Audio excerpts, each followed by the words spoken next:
Medical college হাসপাতালে 10 নং ওয়ার্ডে আমরা একজন রোগীর সন্ধান পেয়েছি যাদেরকে থার্ড জেন্ডার হিসাবে বিবেচনা করি। তারা আজকে মানবিক সহায়তা দিয়ে এখানে নিয়ে আসছে।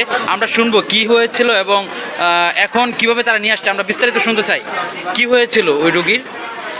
আমরা ট্রেনের মধ্যে ছিলাম, কালেকশন করেছি।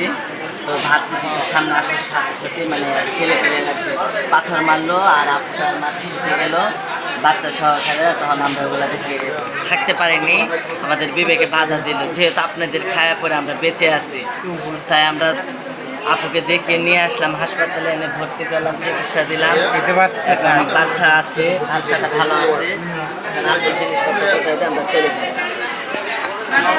আপনারা কি জন্য এসেছেন এখানে? আসছি আমাদের বিবেকে তো বাধা দিচ্ছে, আপুটা রক্তাক্ত অবস্থায় পড়ে আছে। এখানে তো আরো অনেক লোক ছিল। ধরে না মানুষের আমরা তৃতীয় লিঙ্গের মানুষটা পাশে গিয়ে দাঁড়াইছি, আগে গেছি, দেখতে পারিনি, নিজের মাথাটা পারিনি। এরকম মানবিক কাজ কি এই প্রথম নাকি আরো করেছেন? আমাদের চোখের সামনে যখন আসলে আমরা করি। থ্যাংক ইউ আপনাদেরকে। এটা বলেন।